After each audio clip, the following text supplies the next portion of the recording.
This particular event is part of a series that is organized by CARE, and the series will go on for the next 6 months. So this will move into April or May of 2020, and the theme of this series is authoritarianism and democracy, with the question of what is the meaning of democracy within the context of the global rise of authoritarianism. This particular panel is positioned around the question of the academe. What does it mean for academia to center the question of freedom of expression, particularly within the context of opaque forms of authoritarian influence in democracies, often using routes of influence that are opaque and not visible to us. The question that I hope this teach-in will address is how then can we take back our democracies, particularly in terms of creating access to communicative infrastructures, which is sort of the theoretical question that CARE is interested in, and to building communicative equality where different communities, and particularly those that are at the margins, have opportunities for their voices to be heard. With that then, I will open up the floor to Tiano, who will get us started with the mihi and then a brief introduction. Welcome, Tiano.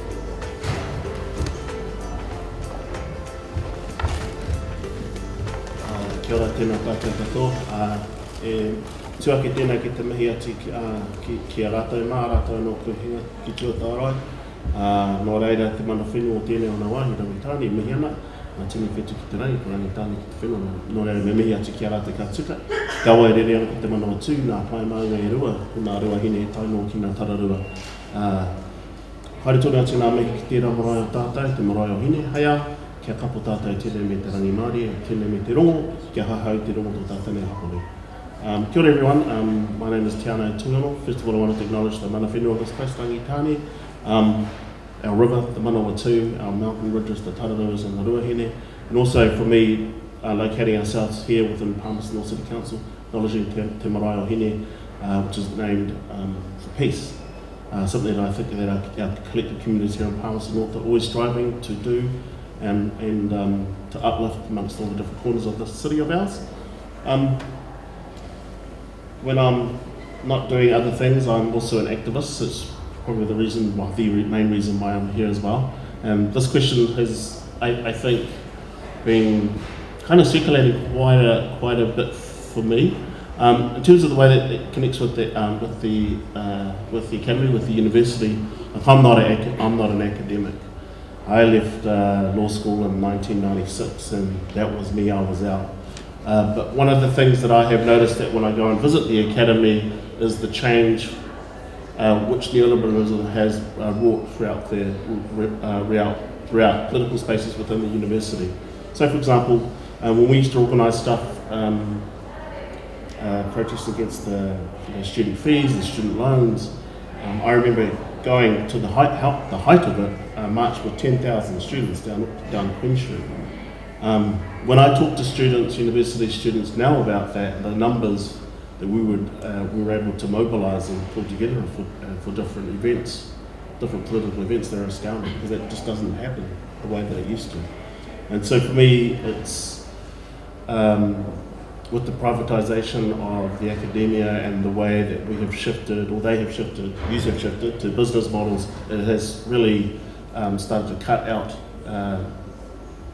political spaces where people who want to think, who want to challenge authority, look at all the different ways that we can organise ourselves within society, ask the big questions around how we organise ourselves in society, but the larger questions around capitalism and neoliberalism, particularly at this particular point in time when we're in a climate crisis and an ecological crisis as well. One of the things that I have also noticed, just probably in this city as well, that with the downturn of student activism within the university, there has been a rise within community spaces in terms of activism as well. So last year, the challenge to the Weapons Expo happened out in the community. So when I was at university in the 1990s, the student associations would have played a crucial part in the organising of that. But because those places and spaces started to be shut down, it's people out there in the community that have been doing that. And also, I'm very mindful of this year that the largest demonstration that we've had in this city was also outside of the academy, and it was actually organised by high school students. So again, maybe in the 60s and the 70s and the 80s and the 90s, when students would be at the forefront, university students would have been at the forefront of a lot of these political movements, it's all moved out, so much so that the high school students are actually better at it than pretty much anybody else in the city. So what that says to me, and just sort of looking back and tracking through time, is that if we want to make the academy and the university and those spaces which used to be places of political thought for want of a better word, agitation and organising for progressive ideals within our society at large, that we need to create and maintain those spaces. And I think that's what Mohan was talking about earlier, about the infrastructure. So we could all sit around and have a great idea, but unless you've got someone that can organise the room, the spaces, the communications and that sort of thing, to get people together to actually have these types of discussions, then things get very difficult.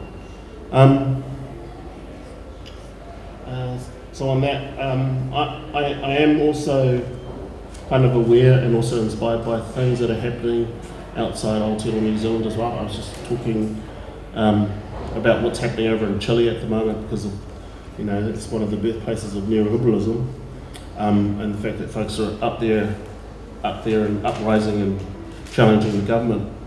But I was also kind of really cognizant that they had to cancel the climate change conference in Santiago, Chile, because of challenges to neoliberalism. So for me, it was kind of a nice juxtaposition of the climate crisis and the crisis of capitalism meeting in one spot in Santiago, Chile. So much so, they've had to move it over to Madrid. I think there are a lot of challenges with the rise of authoritarianism. You just have to look over what's happening with Trump's America, the way that they managed to push Brexit through over in the UK. And sort of, I think we need to be mindful of making sure that we build up resistance, if you like, to those sorts of ideas coming here into Aotearoa New Zealand. So on that, that's just me briefly. Nō reira, tēnā koutou, tēnei mātou, tēnā tātou katoa. Kia ora, thank you.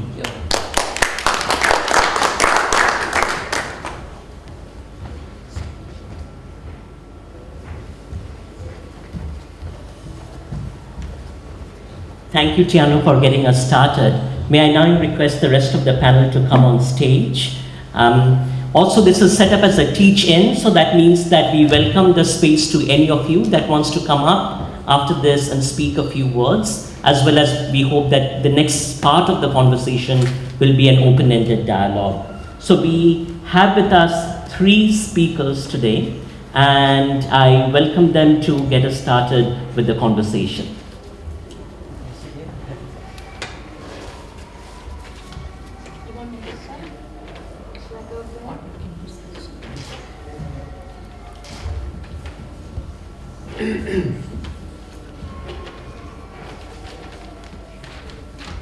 Kia ora.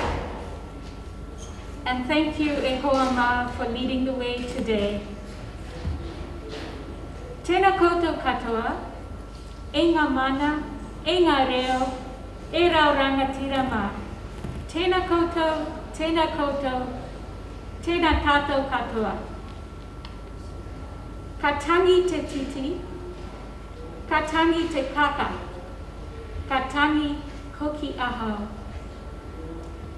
I want to acknowledge first Rangitane as tangata whenua and kaitiaki of tēnei whenua e me awa atahua, on which this town of Papaeoea has been built. As we stand in the space that borders Te Marae o Hine, the courtyard of the Daughters of Peace, I want to acknowledge the centuries of manakitanga that laid the foundations of this town and for Aotearoa. Manakitanga is also extended to us by our very own taonga right here in the heart of the city, this city library. And thank you, Tiano, again, for leading the way with your kōrero today. I'm here today in the spirit of solidarity, to stand my ground and alongside those students whose right to voice their concerns, their dissent of an authoritarian regime far away from these shores, and protest peacefully through something as seemingly innocuous as posters in public spaces, was rudely snatched away by official sanction. The mask of a liberal university space was stripped away to reveal an authoritarian regime, not far away, but right here in our midst. Our gathering here, no anene, away from the university campus, is because it no longer provides a safe space for the students concerned. I grew up at a time of significant social upheaval, when students took center stage across university campuses worldwide, on the front lines of the transformations to come. I invoke their wairua and courage to join us here today. Young people led the way then, and youth are leading the way now, no matter the issue at fore, for the great upheavals to come. So for me, as a feminist, post-colonial and decolonial scholar, whose entry into academia was triggered through encounters with Paulo Freire, a teach-in such as this one is hallowed space, an interface where pedagogies that nurture a transformation of consciousness can occur to challenge oppressive structures of power. E tu tato, as witness, in solidarity, to assert our right to voice dissent within a university campus and to protest the stifling of that right through authoritarian measures directed at students and staff. No reira, tēnā koutou, tēnā koutou, tēnā tātou katoa. Kia ora si. Kia ora koutou te whānau. Tihe Māori ora. E te atua nau te korore. Ko Andy Hickman, toko angoa. I don't normally dress like this, especially on a Sunday, but I've intentionally chosen to wear a mask that looks extreme on the basis that so often religious figures have supported non-violent direct action to a degree, but no further. So I'm part of a tradition of white, moderate clergy in America who published in the newspaper a statement against the Reverend Dr. Martin Luther King Jr. when they said, sure, we're not racist, but don't do what you're doing. It's too much. And most of the quotes that we know from Martin Luther King Jr. have come from his letter from a Birmingham jail. And that letter is a direct letter to those clergy who renounced his actions. So I'm not afraid to show my face, but I'm intentionally wearing something provocative in order to show that it's great seeing the double takes of people out there walking past, it's great. Just to show that, yes, there is a time and a place, and it's appropriate non-violent direct action in order to achieve justice is important. But I'm also willing to say that there are times when there is a violent response from those who are oppressed, and out of their desperation, sometimes that's all they've got. Arundhati Roy says that tribes in the Amazon, if there's no audience, but they have bulldozers and soldiers coming to kill them and destroy their land, they have no choice but to fight, and to fight like hell. One thing I want to say is, as a chaplain at Massey University and also a priest in the city, there is a parallel between academic freedom and religious freedom. What we're seeing in the world is with right-wing fascism, the tragedy, it's often accompanied by a religious nationalism. For example, Modi's Hindu nationalism, or Netanyahu's extreme Zionism. To a degree, Trump's evangelicalism, although a bit more subtle. But with those extremes and an attempt to shut down academic freedom and religious freedom, my comment is, throughout history, whenever new and fresh and robust ideas have been oppressed, there is actually hope, because they find a way to become purified and to become more dynamic. And often, I can only speak from faith communities, often those faith communities begin to thrive under the radar. And so when those regimes come down or topple, you then have faith communities who have developed a thorough, robust, expressive, dynamic, justice-orientated faith and ideas. So there's hope when there is oppression. At the same time, at the front end, we do all we can to speak up and push against those oppressive regimes. Thank you for listening. I hope that what I've shared, as peculiar as I am, highlights the fact that there are folks who represent religious organisations who are committed to supporting those who are under oppression, such as the students in Hong Kong. Kia kaha arahunui. Kia ora te whānau. My name is Andrew Dixon. I'm a sociologist here at Massey. I want to begin by reading a letter that is from a group calling themselves Hong Kong students. Dear ladies and gentlemen, thank you for coming today. I would like to draw your attention to a human rights violation that was carried out by Massey University on the 18th of October 2019. We, as a group of Massey University students from Hong Kong, have been monitoring since early June the events that have been occurring in our home. On the night of the 17th of October, we decided to put up posters on the designated walls and poster boards around campus so as to draw other students' attention to the unjust situation that the Hong Kong population is currently enduring. The past practice of the poster pole outside of the agriculture and horticulture buildings is free for students' use. This can be confirmed by text record between Musa and students who have posted posters on the poster pole. Due to the unreasonable removal of our posters, we demand an apology or an explanation of why posters on that poster pole were removed. It is regretful that our university chose a different path to us.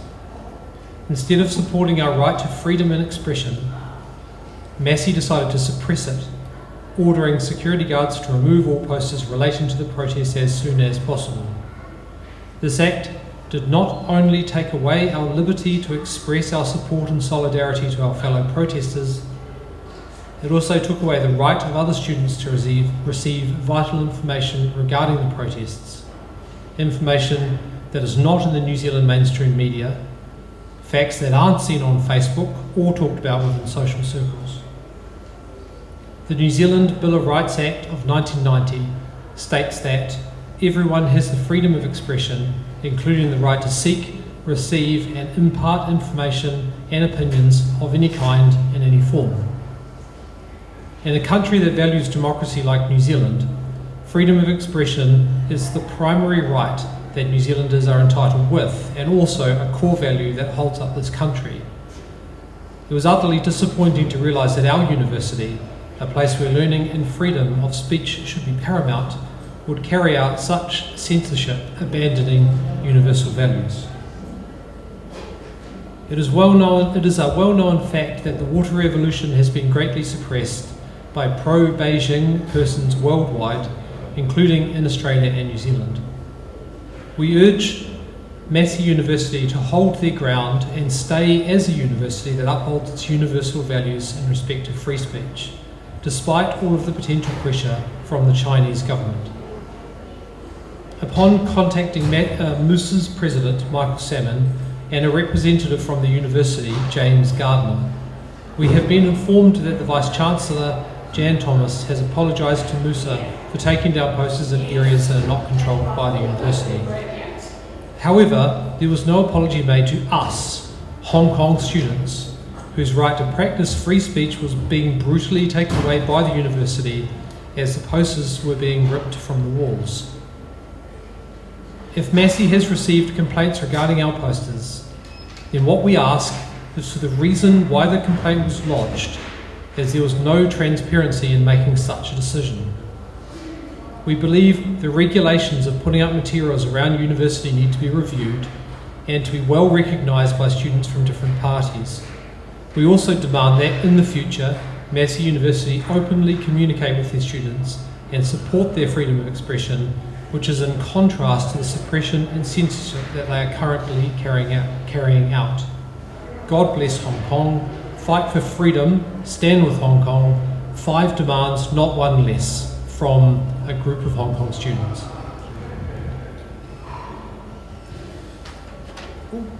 Sorry. It's pretty hard to follow that kind of passion speak from the students, people that we take into our university and try and hold with us in a kind of learning journey. Hard to kind of follow that. But what I wanted to do here was to seat what I'm seeing in this in a kind of micro way in terms of our experience here in Aotearoa. So I'm going to read a little here. This week in the press in Aotearoa, we have watched the unfolding of what could be best described as a micro drama or maybe a nano drama. When our acting Prime Minister, the Right Honourable Winston Peters, is exercising his right in our fairly free and democratic society to sue several people, including opposition politicians and some government departments too, over the leak of a kind of nothing story really, where he was put on the wrong welfare package, single person superannuation rather than de facto couple. And the court antics for us New Zealanders, sort of politics junkies, have been titillating, to say the least. I raise this because the banality of this escapade sits in stark opposition, I think, to what is at stake for the residents of Hong Kong and other states and territories that find themselves under the gaze of the authoritarian. And it is not as if Aotearoa is free of this gaze, but the Peters debacle demonstrates that, at least for those with access, and I should emphasise those with access, one can challenge the mechanics of the state somewhat. But it isn't even as simple as that, is it? And I think Peters here is kind of a classic agent provocateur for our case, because he has talked about in the past the influence of other particular states here in New Zealand. And I have no time for all the racist, dog-whistling, anti-immigration rhetoric that often comes with, foreign money and house price inflation and that kind of stuff. I'm really more interested in trade. We're a tiny island nation at the bottom of the Pacific. We haven't even reached 5 million people yet. I believe it's coming soon. We do, however, have a lot of cows, and we have a propensity for Western consumerism.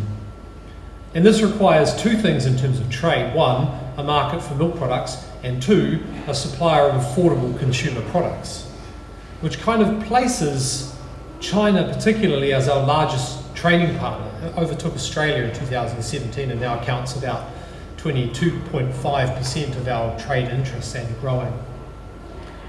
Put that aside just for a moment. I was giving a lecture earlier this semester around inequality, and one of my students made a comment.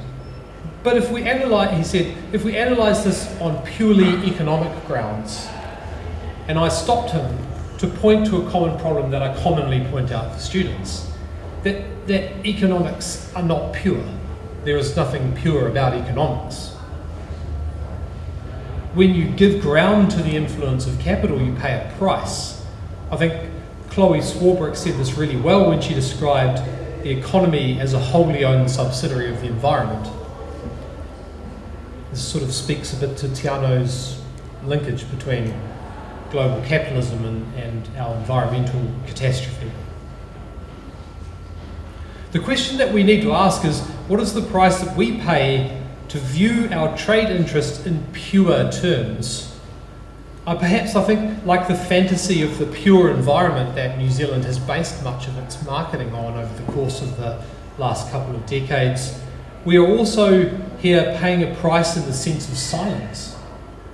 And here the neoliberal university really finds its home, as it sees itself as a purveyor of some kind of sanitized knowledge, as an educational institute, a purely educational institute, as if there is such a thing as a purity of education.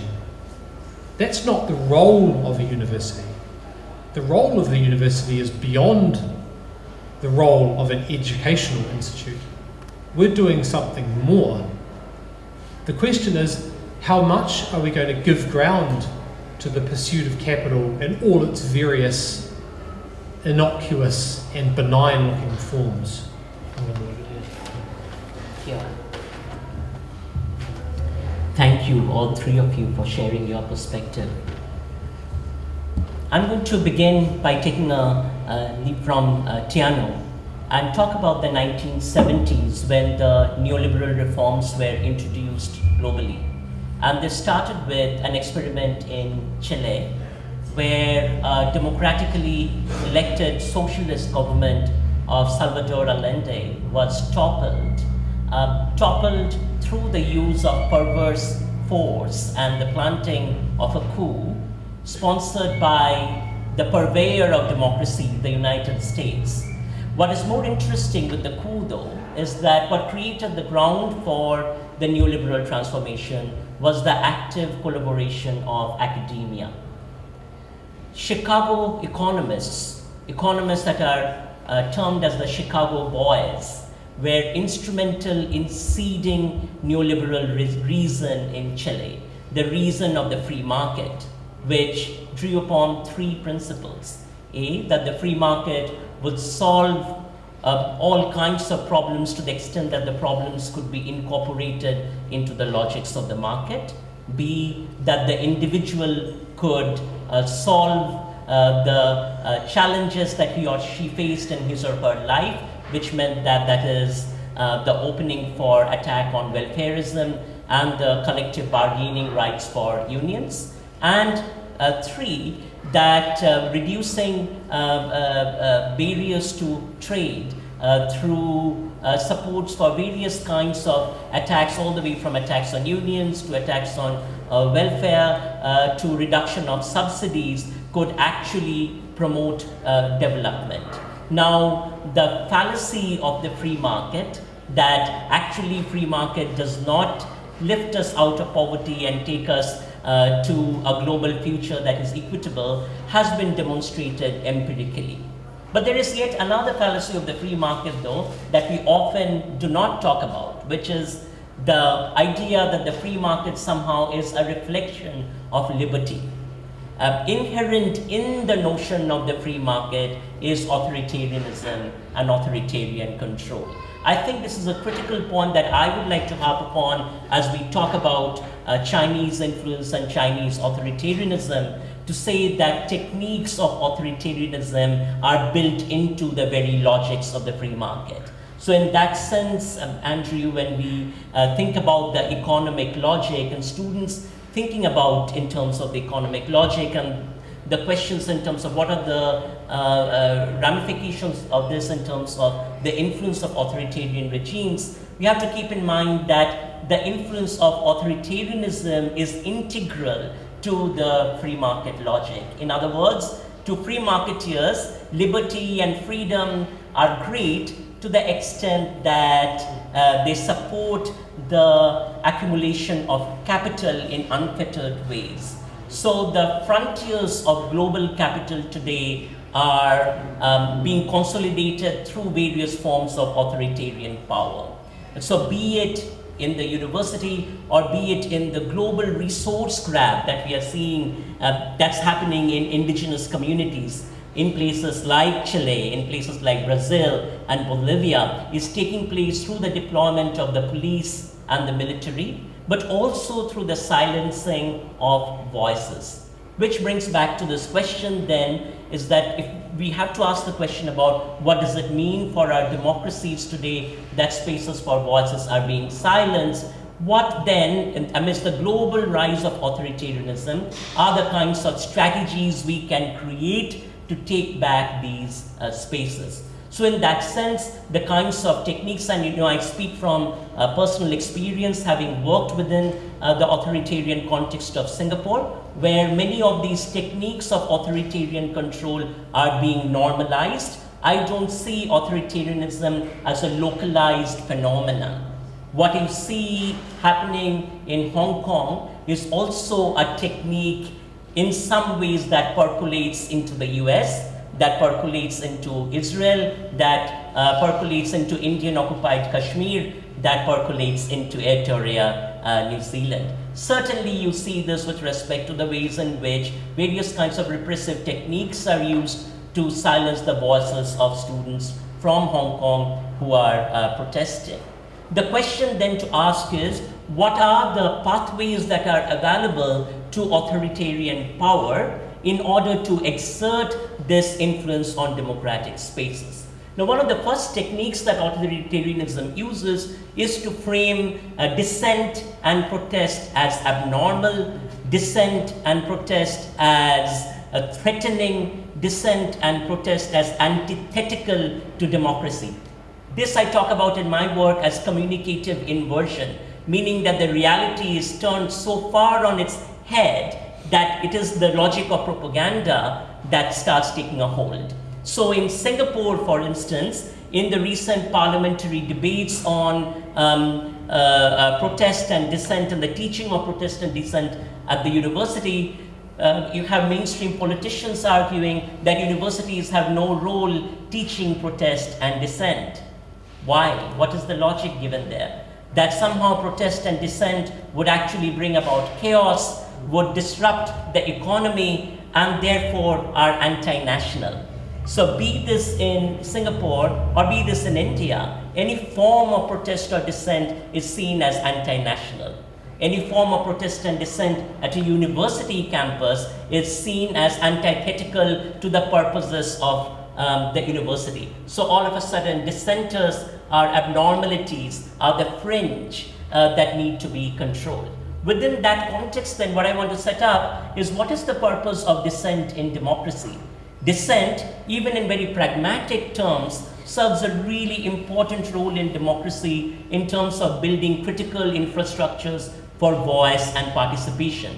If you think about the contemporary global challenges that we are amidst, global rise of inequalities, climate crisis, to address many of these challenges, we absolutely need dissent and protest. We on one hand cannot be celebrating the climate strike and then turn around and say that students from Hong Kong cannot protest. We have to build, and this is why the work of CARE I think is central, because our question is we have to build infrastructures for voice, and how do we build these infrastructures for voice? Now, one of the things, and I've seen this often used in various Asian regimes, is this idea that somehow protest, dissent, democracy are Western values and they have nothing to do with Asia. So somehow Asian values are antithetical to these Western concepts. Well, that's nonsense, because the very right to protest, the very right to desire democracy, to desire freedom is a fundamental human right that has nothing to do with the West. So in our work at CARE, for instance, we find migrant construction workers, domestic workers, laborers in IT firms articulating notions of freedom, not because they have been influenced by the virus of democracy, but because the demand for communicative equality and communicative dignity is a fundamental human demand. And I think that's a really critical concept, because I see this kind of a communicative inversion being reiterated in Western democracies, interestingly, that somehow we have to be culturally sensitive to the feelings of people from China, or to the feelings of people from India. So we are going to control dissent about Kashmir, or we are going to control dissent about China.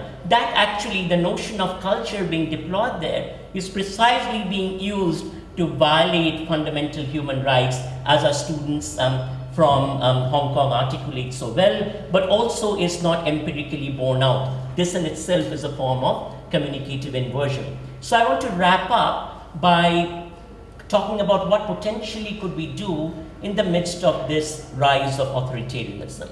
And there I turn to the protests in Hong Kong in terms of the lessons we learn from these protests. So for those of you that have been watching these protests or stories of these protests, you would know that one of the strategies used in the protest is a strategy of being water. Be water. What does that mean? To be water is to be fluid, is to be flexible, is to have depth, and at the same time to flow so that you cannot be pinpointed. So within that sense, to take back communicative infrastructures, our invitation is how can we be water?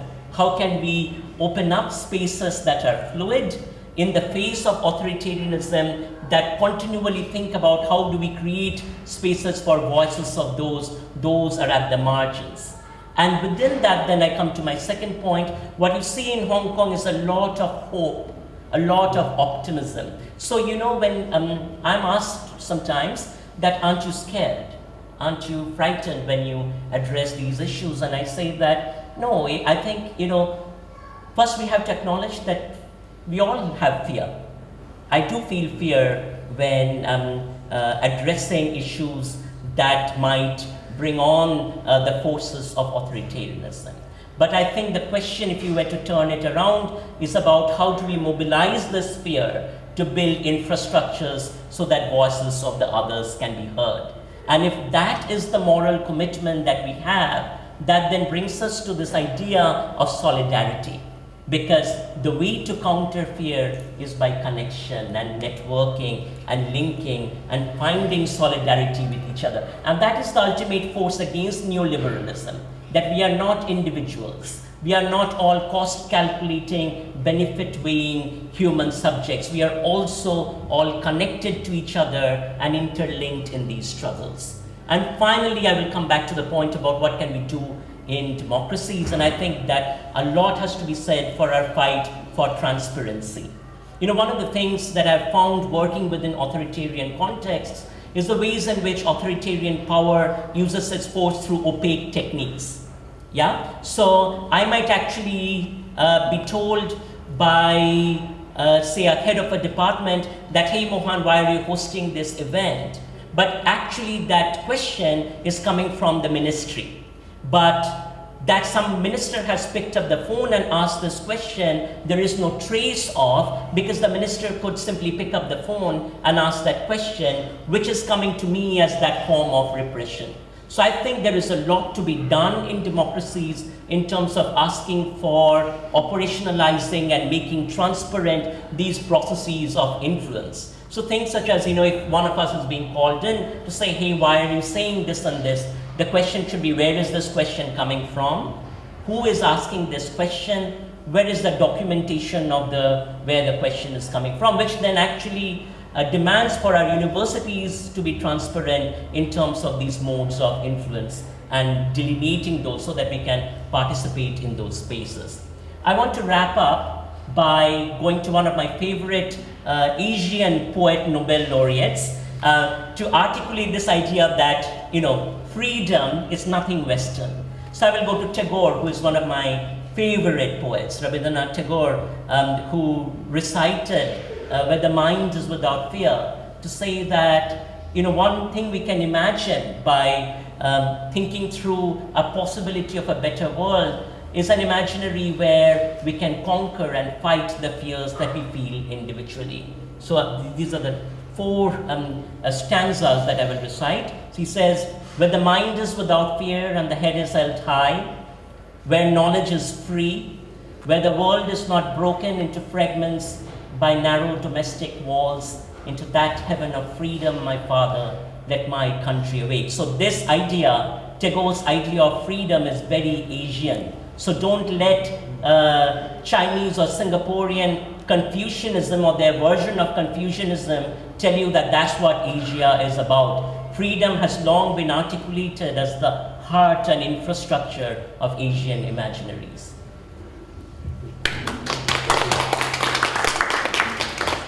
Can we invite anyone from our audience to participate in this teaching?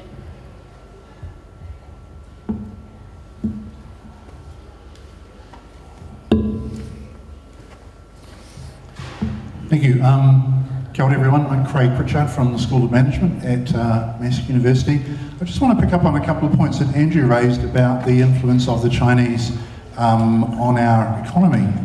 Important to point out that China is in fact our largest trading partner.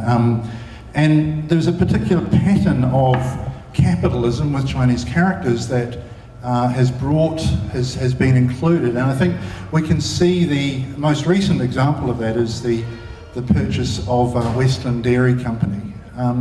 This is a company that went through, it was struggling at a key point. It had made some poor decisions at various points, and the Chinese bought it and have now largely taking it in. Chinese companies are also in large chunks have invested significant in manufacturing assets in the North Island and in Waimate in the South Island. And in and of itself, that you might think, well, we still sort of own the land and the farmers are selling to the Chinese, but the impact of that comes in a number of different forms. And I want to give you an example of how that works and what kind of practices it leads us into, what kind of activities that some of the New Zealand companies are having to engage in. First of all, so the practice here is the picking up of what we might call stressed assets. So stressed assets are those that are in need of capital investment through mismanagement or through being excluded from the Chinese market. And that's an example I just want to point out. So I'm involved in a whole project around developing the sheep dairy industry. Now you might think that's a tiny part, and it's a pimple on a pimple of the New Zealand dairy industry, but it's a growing category and it's an important part of the diversification project, which is part of New Zealand agriculture. So New Zealand agriculture is, as we know, as Andrew said, we've got too many cows. Well, he's got a lot of cows. We've got probably too many cows. And the value of that asset, the value of that return has been falling over time. So we're having to work harder, save money in order to make a return on that.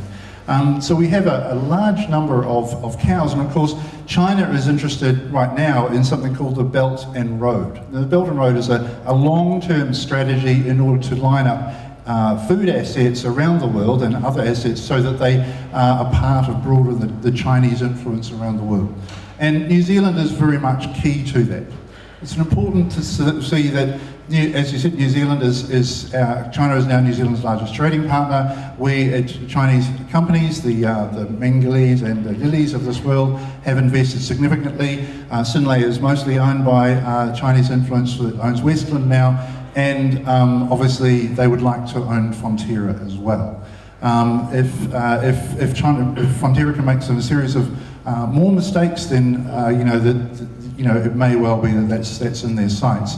The pattern here, though, is very much to look for stressed assets and then to use the significant resources of the Chinese state through companies like Yili and Mingli to purchase these assets. So I just want to give you a small example of how this works to influence New Zealand capitalism, how it influences New Zealand business. The key thing here to emphasise is that the Chinese work in concert, so their capital assets and the political processes work in concert with one another, and that's really the thing to bear in mind. So it's no surprise then that the kind of chilly winds which blow when somebody stands up and actually challenges the influence of the way the political and capital relation works, the political processes start to bear on us through the Ministry of Primary Industries, through to Massey, which obviously is New Zealand's agricultural industry and has strong connections with the key, we just signed a deal with Synlait, for example, which is 60 and 70% owned by Chinese capital. The key point here, sorry, I'm not sure if I'm going on too long here, but the example I want to give is from the sheep dairy industry. So back in 2014-15, the Chinese said, well, we're not going to have any more infant formula into China. You're going to have to go through a whole application process. At that point, New Zealand's largest sheep dairy operator was continuously asking if they could continue to supply sheep milk infant formula to the Chinese market, and the Chinese political system said no. Effectively, that created the stranded asset that had been built up over 15 years of development, and at that point the Chinese company went and bought that asset as a significant discount. So you see how those two processes work together? The asset is, they use political force to drive down the price of that asset. It's then picked up by the capital, which was very friendly with the political forces which had actually excluded them from the market.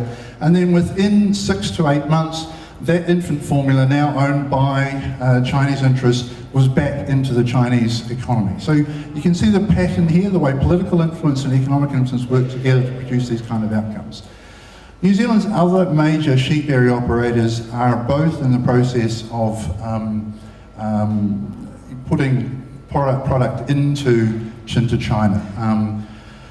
Maui Milk and Spring Sheep Dairy, and both of them have been very, very nervous about saying anything about the way in which the industry has been now come to be largely dominated by this Chinese company.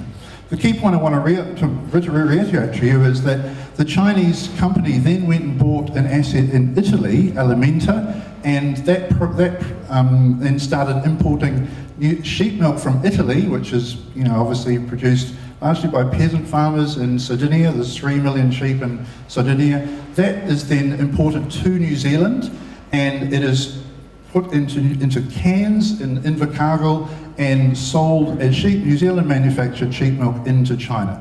So you see how the way in which Chinese capital works to produce not only reduce the cost of their investment, but then globally shops around to buy other assets in order to use key elements of the global environment to produce particular kinds of outcomes.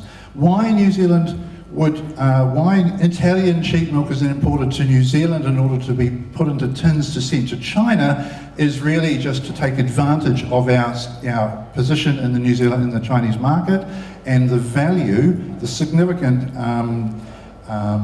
returns that can be had by being able to label a tin of sheep milk infant formula as having been manufactured in New Zealand. So you can see how that works. The Belt and Road strategy, the way in which assets are devalued by political processes, the way in which capital works to then produce extraordinary returns at key points in the process, and New Zealand gets drawn into that. You might think, well, that's just the nature of global capitalism and it's what business is all about, and that's what they do. However, the fact that I wrote to the industry, which is very new and very kind of novel, we wrote to the Minister of Agriculture and asked him if he thought that was a somewhat strange effect, that actually manufactured in New Zealand meant that the core raw product, the signifying product, was actually coming from Italy. And of course, the reply that I got back from Damien O'Connor was that no, this is perfectly reasonable business activity, and but there is a significant, if you like, cold wind that blows through that, because both the other major companies in this business, this new business, are now very, very uncomfortable about talking about that issue. They do not want to have anything to do with it. Why? Because they are very frightened that the same political processes which are applied to that allow the Chinese business to be purchased in New Zealand will be applied to their products at the border in China. Now you might say, well, we've got a free trade agreement with China and this will be no problem at all. However, if you start raising issues around the labelling and manufacturing origin products, you become a bit of a target for being killed in your particular new market. So I just wanted to highlight in some detail, I'm sorry this is probably being a little bit in too much detail, but really if you look at the detail of the way in which Chinese capital works, it works in concert between the political and the economic processes to produce not only high value returns for key companies, but also to squash and intimidate others that were attempting to produce goods in those markets. So, thank you for your time.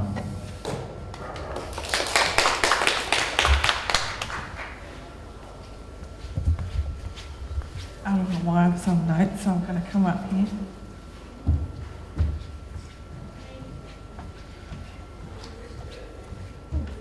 Ladies and gentlemen, kia ora.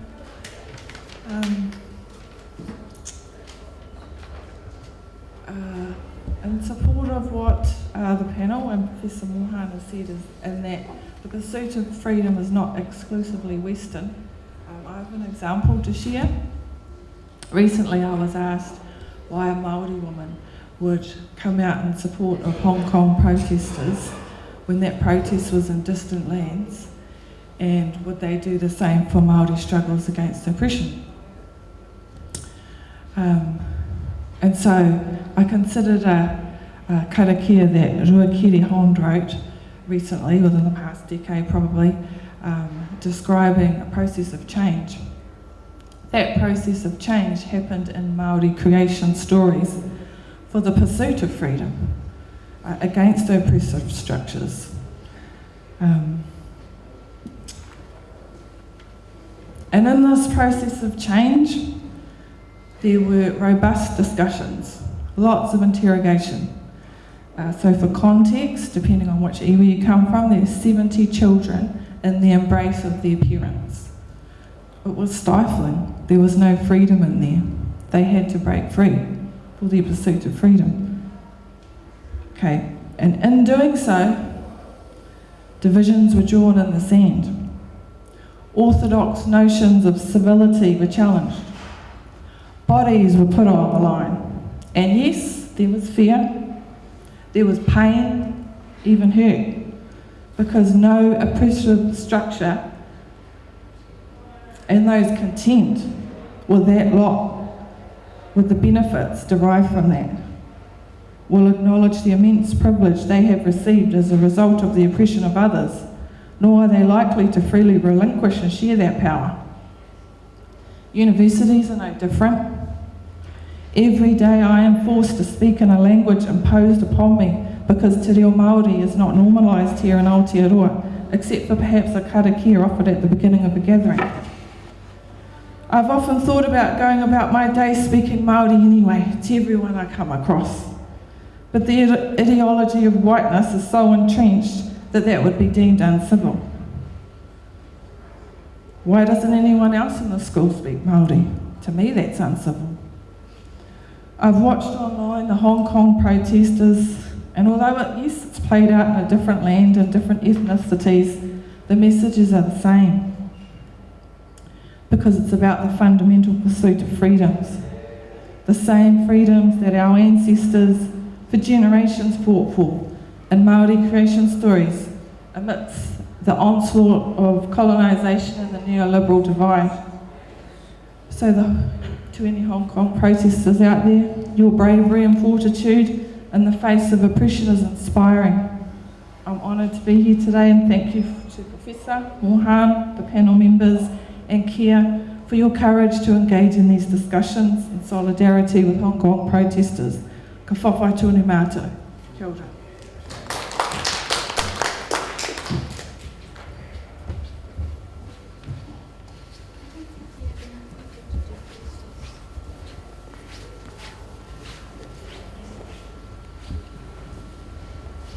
Does anyone else want to share?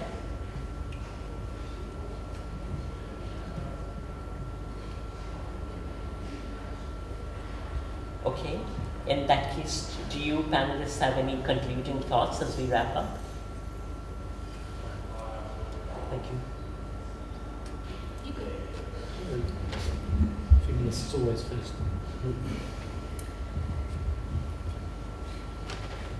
I think we all need to learn the techniques of becoming more like water.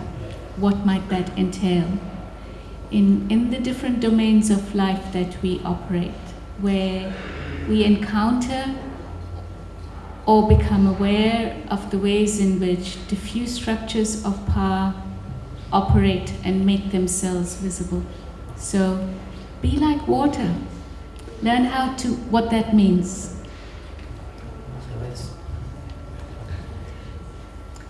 In the 800th century BC, there was a man named Amos, and he confronted the state of Israel, the kingdom of Israel, by saying in Amos chapter 5, "Let justice be like water,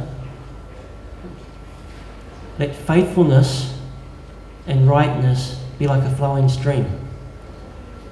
Let justice be like water. Amos chapter 5 from the scriptures. Kia ora. I don't think I've got anything to add to those wonderful two concluding comments that you... I just want to thank and express our solidarity for our students from Hong Kong who have conquered your fears to stand up. It takes a lot of fear to stand up, conquering a lot of fear to stand up. Thank you for doing that, and we hope that we can learn from your voices and from your presence as this ongoing struggle for taking back democracies and spaces of dissent continues. Thank you.